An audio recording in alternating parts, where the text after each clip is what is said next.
everyone.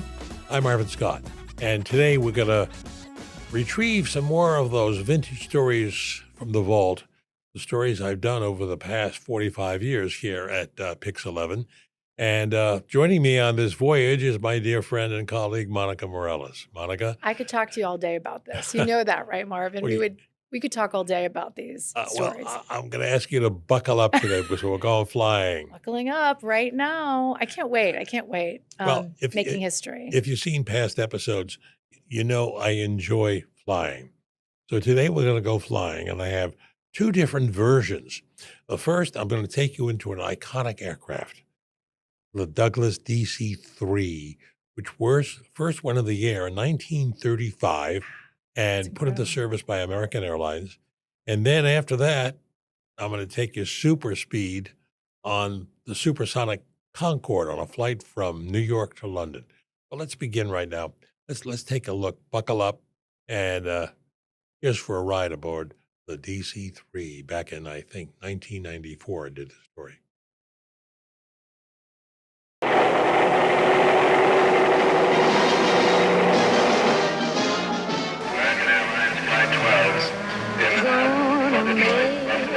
A sentimental journey to renew old memories. Sentimentality. There's plenty of that attached to this airplane, which has earned the reputation of being the most dependable and enduring airplane aloft. Alongside the jumbo jets that today travel at 4 times her speed, the Douglas DC-3 still ranks as one of the 10 best airplanes ever built. A pioneer of commercial aviation, the DC-3 rolled into service on December 17, 1935. American Airlines was first to recognize her value, putting the flagship into coast-to-coast service. American Airlines Flight 12 in Manhattan for Detroit, Buffalo, New York. Now rolling at gauge 5. Passengers could even sleep in overhead berths as the twin propellers cut through the night at a cruising speed of 150 miles an hour. For the day, this was the most glamorous way to travel. But Americans still had to be educated about going by air. And in this vintage promotional film, American Airlines tried to dispel some of the myths about flying. Say, what's she doing? She's working a crossword puzzle. Why can't she? Can she actually write in a plane? Surely. Many of our passengers take advantage of air travel to catch up on their correspondence. Oh, of course. It's so smooth. There's no jiggling. There's something romantic about this airplane of a bygone era, just as there is with the old paddle wheel steamboats, the Model Ts and the steam locomotive, the roar of the prop engines and the vibration you feel beneath your feet. Over half a century, DC-3s have outlived many airlines.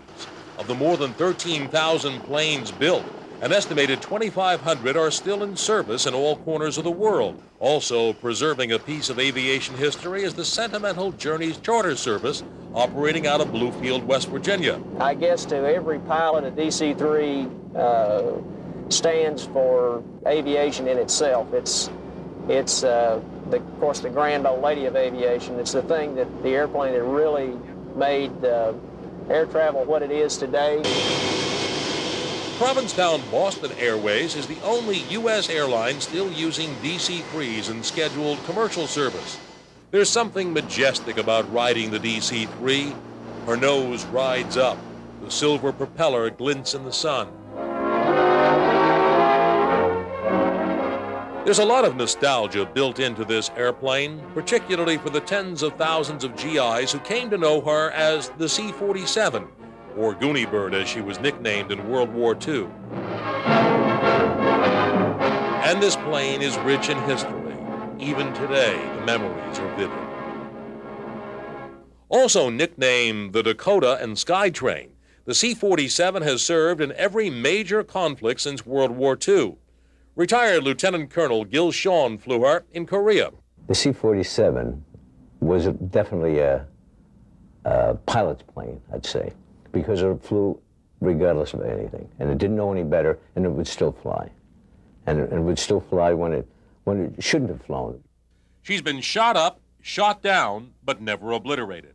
The C-47 was a hero of the Berlin airlift and a veteran of the Vietnam War. where, serving as a gunship, she got the nickname Puff the Magic Dragon.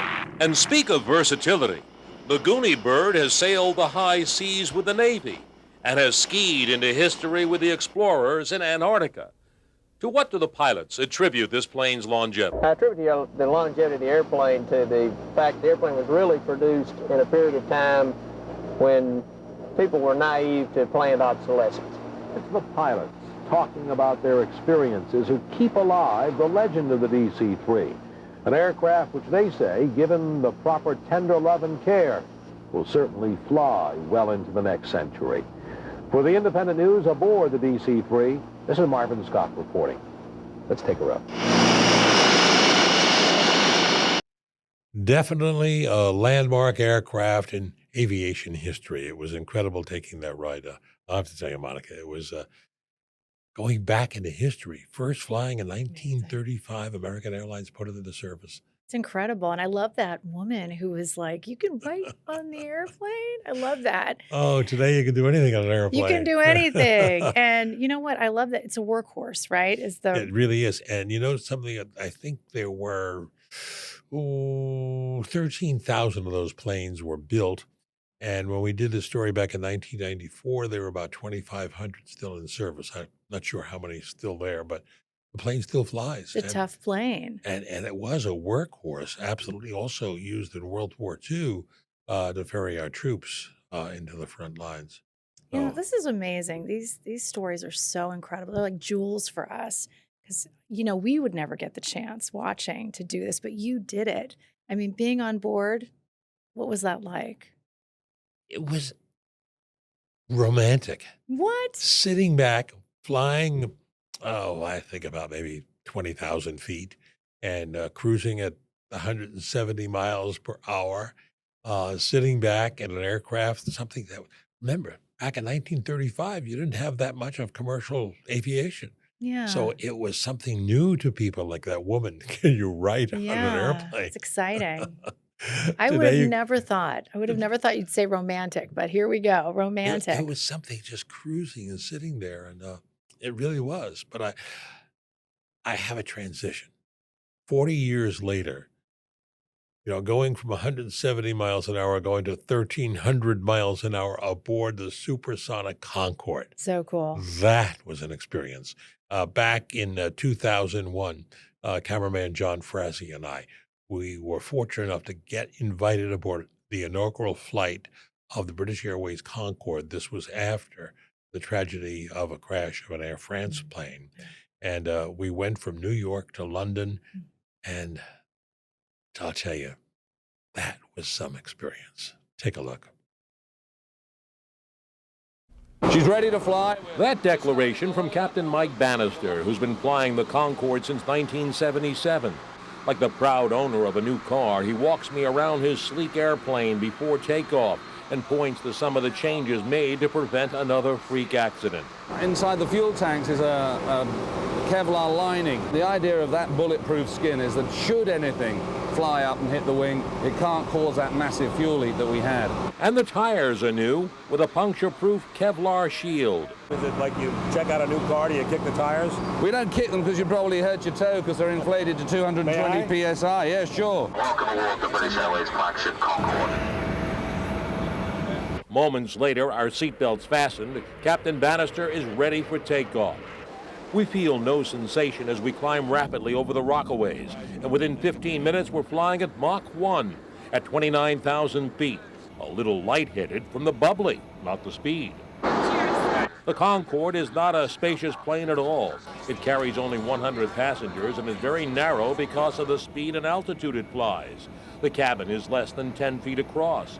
But what you don't get in space, you sure do get in rapid travel and amenities. The menu is exquisite.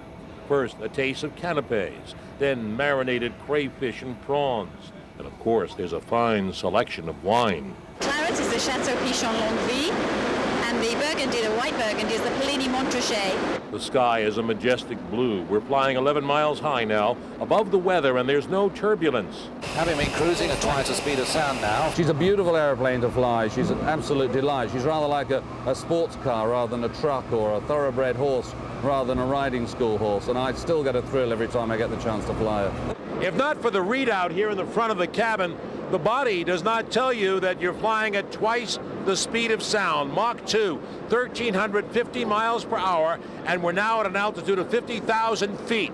As we reach the outer fringes of space, soaring at 23 miles per minute, it's time for our entree. Choice of beef, chicken, or lobster. My lobster was succulent, and the wine simply divine. Despite the first-class service, the knives and forks are plastic, a sign of the times. I don't mind in the slightest. If it helps security, I'm happy with that. Aboard the flight, rock superstar Sting, on the way back to London with his family.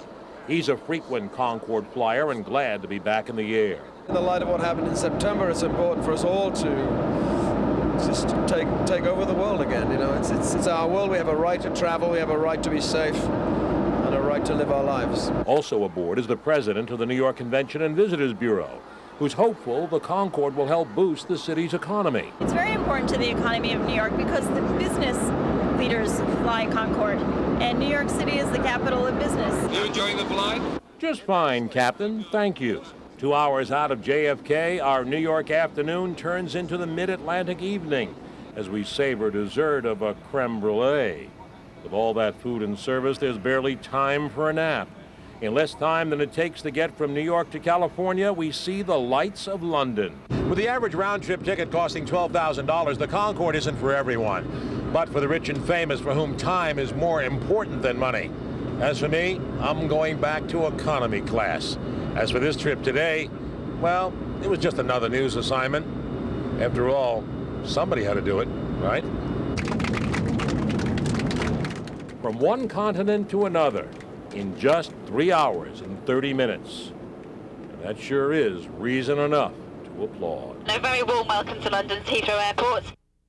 3.5 hours, and we arrived in London. Less time than it takes to get from New York to California.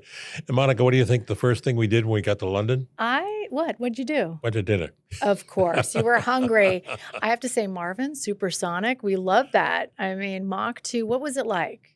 Was it like flying, or was it different, or It what? was no different than flying any other aircraft until you saw me up at the bulkhead Yeah. talking about going at Mach 2, but there was no sensation. You look out the plane, you're just going fast. We're flying at 55,000 Outta feet. here. The only Yeah. thing above us was the International Space Station. It was, I guess, how much a ticket was. How much was a ticket? Like about $12,000. I just passed out. I just passed I out was on the sitting there floor. next to Sting, and he was so gracious. He's so handsome and wonderful and spiritual. And was he wonderful? He was wonderful. He really was. He was very gracious. I And love we Sting. got to London, and there was an opportunity to meet the Prime Minister, Margaret Thatcher, but only one of us could go in. Oh, So, I hate when that happens. so I sent the guy with the camera in, John Frazzi. He had to borrow my jacket to go inside. This is To be with incredible. Margaret Thatcher, who, only one of us could get in there. So I sent him in because he had the I video. hope John is watching this. He needs to pull up a chair and tell Yeah, us John's about in this. California. He catches this on YouTube. He's on a wave right now. But I mean, you were supersonic, and there's no more supersonic opportunities, right? Or is it coming back? Or is there a No, buzz? they went out of service. It was no Yeah. longer economical to fly. Fuel and everything else, even though at $12,000 a ticket, it just wasn't economical anymore. And so British Airways, they gave 7 of their aircraft to institutions all around the world. And one of them is over at the Intrepid. Because of you. You made that happen. Well, that happened over lunch. Yes, I had lunch What? with John Lample, who was the vice president of communications. He was a friend, and he was telling me about giving these aircraft away. And I said, well, how about the Intrepid? I'm on the advisory board there. And he said, nah, all military aircraft. But I said, John, that pier where they are, the Queen Elizabeth, the Yeah. Queen Mary, they all did the transatlantic Wow. trips from there. 3 hours later, he called me back. He said, they love the idea in London. 2 weeks later, one of the reps came over on the Concorde. We had a meeting at the Intrepid. 6 months later, the Concorde came up the Hudson River, and there it is. And I was there a part of the dedication So you ceremony. can see it now if you want It's to there, go. yes. It's And it's because of Marvin Scott. Marvin made it happen. We have a new segment. That's so big. you asked a question about the future. Yes. They're working on, there's an aircraft company called Boom Supersonic. They are developing an aircraft called the Overture, and it will take up to 100 passengers, well, actually 60 to 80 passengers. Wow. And they expect to go into production in about a year or so from now and Cool. Yeah. in flight. Well, I don't By know if I'll take it. but 2029, you'll have supersonic It's too back. expensive for me. And also, there's another company working on an aircraft, and also China is working on one as well. So, yeah, supersonic will be back. Is that the one where you touch the window and it's hot? Is that the one? Well, Or- that's one way of knowing you're flying Yeah. at supersonic speeds. You touch the window or anything on the side, you So- could feel the heat because it's a titanium body. And the titanium's picking up that heat at 55,000 feet as you're soaring way above the clouds, way above the that weather. would make me nervous. Like if it was like, I can't touch the window, I think that would make me a little nervous. It was awesome. It was exciting. And the food they served was really I was incredible. going to ask about the menu. Yeah. Okay. Oh, we have more coming up. A little different kind of a flight. But let's take a break, catch your breath, and then buckle up again. We'll be flying in a helicopter. Not any helicopter, but one flown by the New York Police Department. Right back.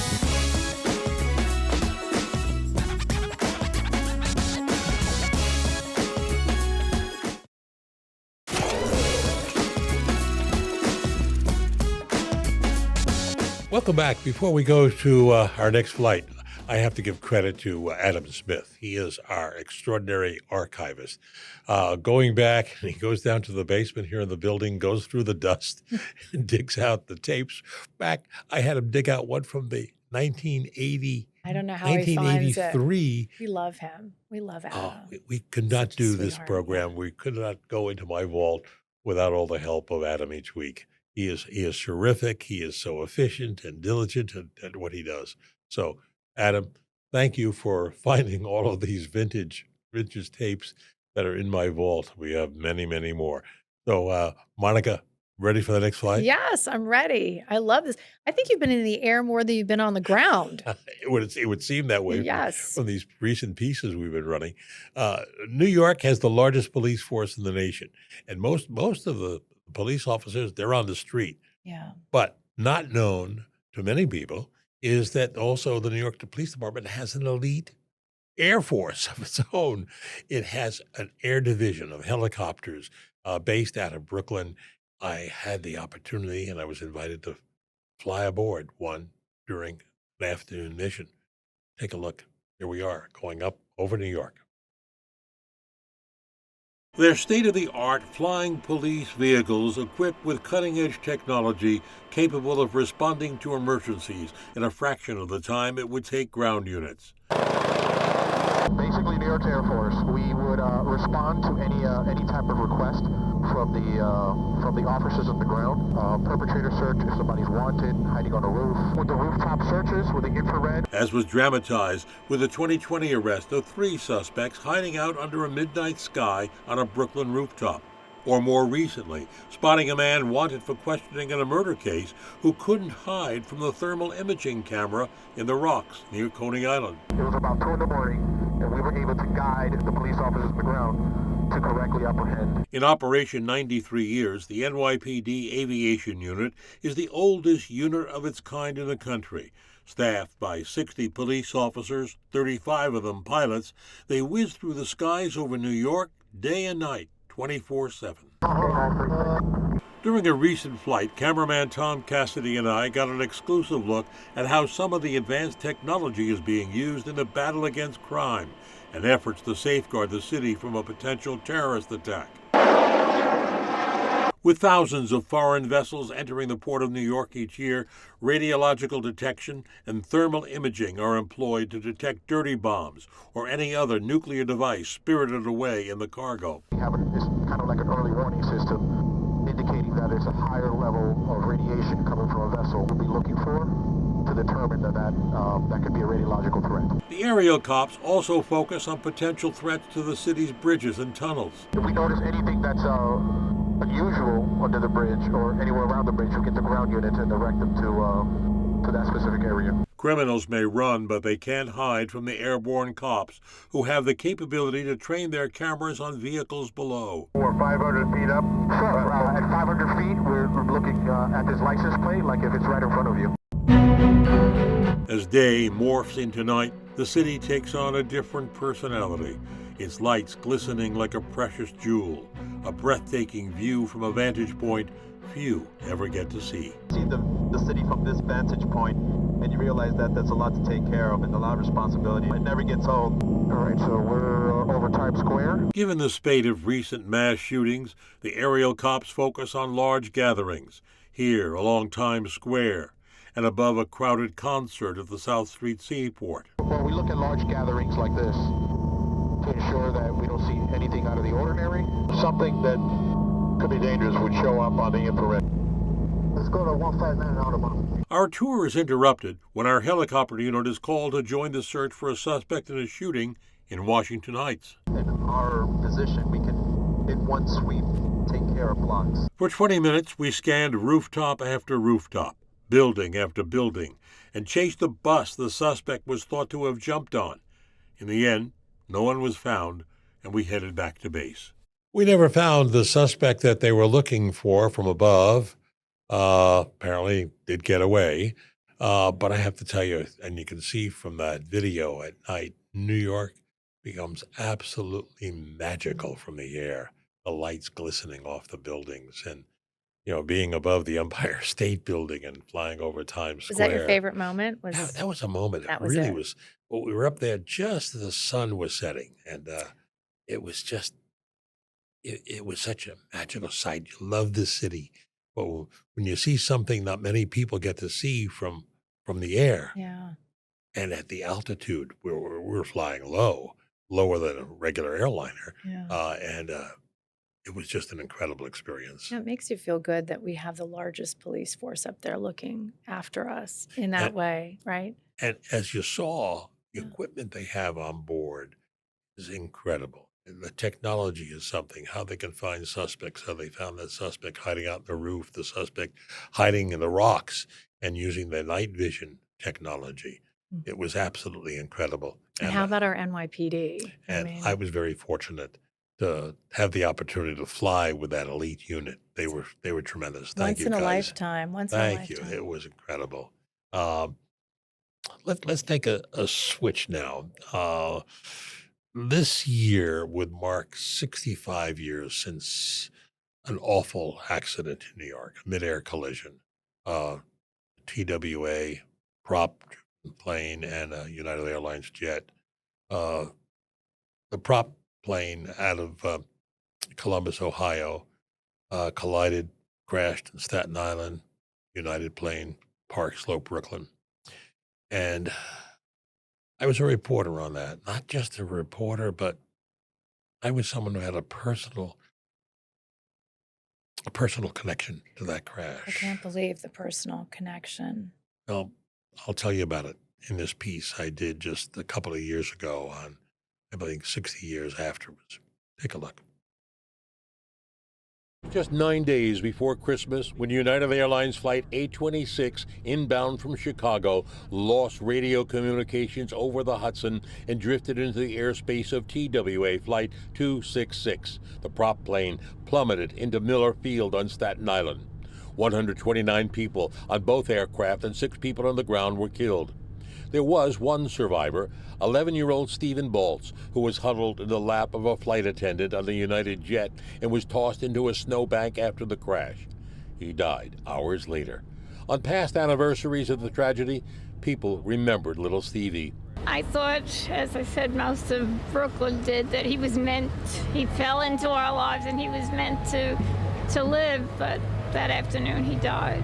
At Methodist Hospital, where he was taken, there is the only existing memorial to the tragedy, a plaque in the chapel paying tribute to our brave boy, along with coins the boy's father retrieved from his pocket.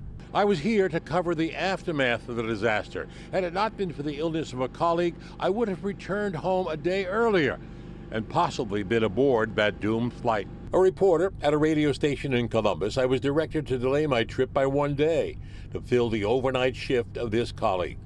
On the same flight number a day later, I scribbled notes, now yellowed and tattered from age, observing the somberness and silence of fellow passengers hidden behind newspapers with bold headlines of the disaster. Showing up at the scene, I saw total destruction, parts of the plane slicing through the Pillar of Fire church, the wreckage stretched in the roadway like tin foil, a landing gear mangled beside a tree, and the slippers of a lost soul.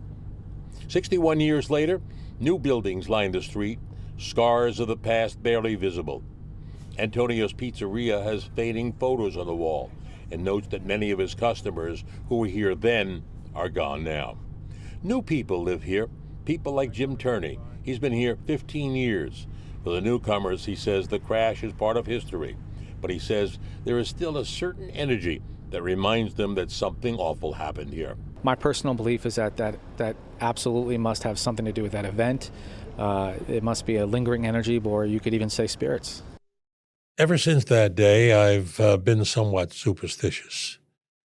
And I just simply, may sound silly, but I refuse to fly on the date December 16th, the day of that awful crash. And had I not changed my assignment at the radio station where I was working that day, it is very possible I would have been booked on that TWA flight. It was quite a moment. That is so profound, and I'm sure it's shaped the rest of your life. Very grateful to still be here. And yes, it has. I was coming home for the weekend. And if my colleague had not gotten sick and I had to cover his overnight shift, that was more likely a flight I would have taken out of Columbus. You have an angel watching over you. Do you feel that? Sometimes I do. So many yes. of your stories I'm seeing, there's like someone looking after you, making sure that you're okay. Because that is crazy. When I heard that and I watched that story, I couldn't believe it. I remember sitting on the plane the morning after and headlines in bold type and the people reading on the plane. Yeah. And I was just taking notes for a story I filed. Once I got there, my parents picked me up and we drove directly to Park Slope. I believe it was Sterling Place. And I remember walking. The security at that time was not as great as it is now. I remember walking over the carpeting of the United plane wreckage. And that little boy, Stephen Balls, I believe his name was, who had survived. Yeah. A friend I had gone to school with who was working at CBS called out to me and said, "Marvin, he just died." Oh, my gosh. So standing there in the wreckage amid all the ruins that day is, the images have faded from that time, but the memories haven't. They've endured over the last 65 years. I can tell by looking in your eyes. Yeah. And I remember December 16th, 1960. Like it was yesterday? Like it was yesterday? I guess a little less like yesterday. It was last week or last month, but it's still there. Very vivid in my memory bank. Well, thank you for sharing that profound moment with us. See, So- we wouldn't have known about this if we didn't do this show. Well, That's why again, we got to do these shows. Credit to Adam Smith, our archivist. And for Joe. finding- And Joe The Cole. best producer alive. Yes. So it's very good to be digging into my vault. I have so much more. I'm still looking, and Adam is searching for all of this. And Monica, so good to have you sharing this I with love me. it. I look forward to this every week. I really do. So let's take a break now. Let's say thank you for joining us and look for you next week when we go back into Marvin's Vault. Have a good day, everyone.